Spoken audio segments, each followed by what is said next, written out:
So when we first arrived at Harvey's, I thought I had everything correct. Then when we got there, we finally figured out the vacuum leak using the smoke leak test to figure out where it's leaking from. And we found out that the O-rings on the passenger side injectors were bad. So we replaced those, chopped up a couple, and in working on it, you know how O-rings are. You fix one, another one breaks. So we got that all fixed, and no fuel leaking, no air leak. So we were able to go from there. But then I didn't understand that. I thought Harvey's computer, since I'm not a tuner, could figure out the oil pressure gauge as long as it had the sensor in it. But he needed the actual gauge so he can read the numbers because his computer can't read what oil pressure, PSI is happening. The one that we have, the OEM one, it's just a dumb switch. So it basically, once it goes under a certain amount, it just... I think it's 3 PSI. Yeah, which is already going to be a critical failure anyway. So it just says, hey, something's wrong, but not like how much wrong or what is, like exactly. And then what else? Oh, I don't know how we missed this. But the gasket where the intake manifold connects to the TGV deletes, for some reason wasn't there. And I swear last time when we did the injectors about 2 years ago, it was there because when I got tuned 2 years ago, it never leaked from there. But then when we were at Harvey's, it leaked, and we were just like, how did we miss that? I don't know. Flabbergasted, like it doesn't make any sense. I don't know. I'm like, wait, so it didn't leak back then, but now it leaks. It's, when you start touching stuff, I think it breaks. Moral of the story, don't touch cars. So that first day we were at Harvey's, we had to just leave the car there until we ordered all the other parts and stuff. So, and then the second time we went there, what did we... well, I wasn't. Was I there? The second time, yes, you were there. Okay. We had to... What I didn't understand, again... How much I don't understand and fits inside of a huge bag. I didn't realize I had to take our barometric sensor, cut it up so at least we can just plug into it, so then Harvey can do the air density tuning on it.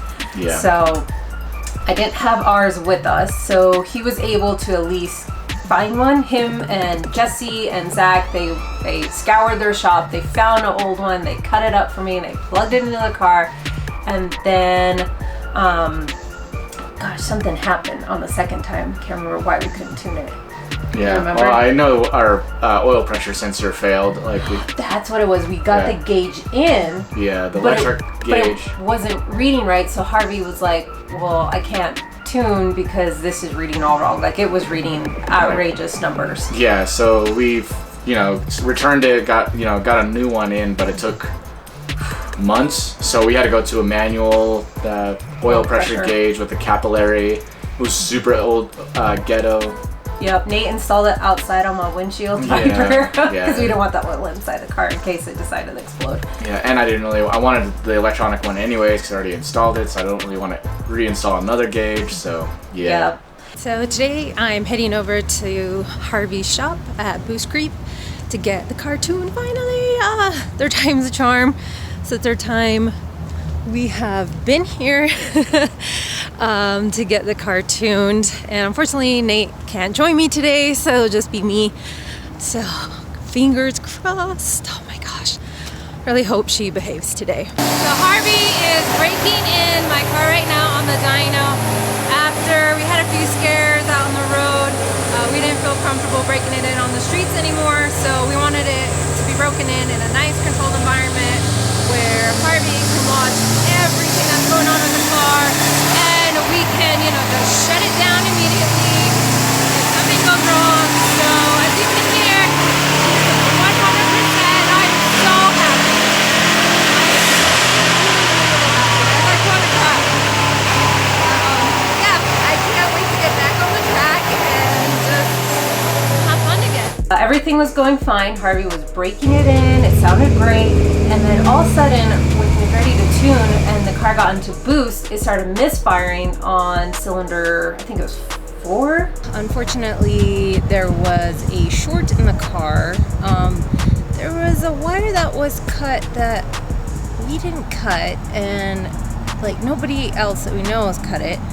So it's just a weird thing. I don't know if it came from the factory or who knows? So, I know it's a bummer, but we'll be back again on Friday, and hopefully, fingers crossed, everything will be fine. So, because Harvey's leaving for vacation for like 2 weeks, so Friday's literally the last day that this car can get tuned, or else I'm not gonna make it for GRIDELIFE. Again, we had to leave the car. I think we had the car there for like a month almost. Yeah. And then we come back and it's already done. Yep. So, Yep. yeah. Yeah, Harvey- which, because Harvey needed to, you know, he was splitting out for his vacation. We were getting close to, you know, his end date and GRIDELIFE. Yeah. We kind of already prepaid for everything, so it's like, well, let's just get it through. So he just planned it out. Yeah, in the morning, and then we picked it up and we're good to go. yeah. So we're like, yay! It finally, finally tuned. It only took 4 times. Just want to thank the folks at Boost Creep and In Boost Performance. My God, like, they did so much for us. They were so patient with us. Our car build hasn't been easy. And, I kind of think they saw that, we were working hard and pushing and, just got unlucky on a few things. So, again, I want to thank Jesse, Harvey, and Zach for hosting us there and helping us get Medusa up and running. So, thank you so much, guys. Air horn, insert here. Wah, wah, wah, wah.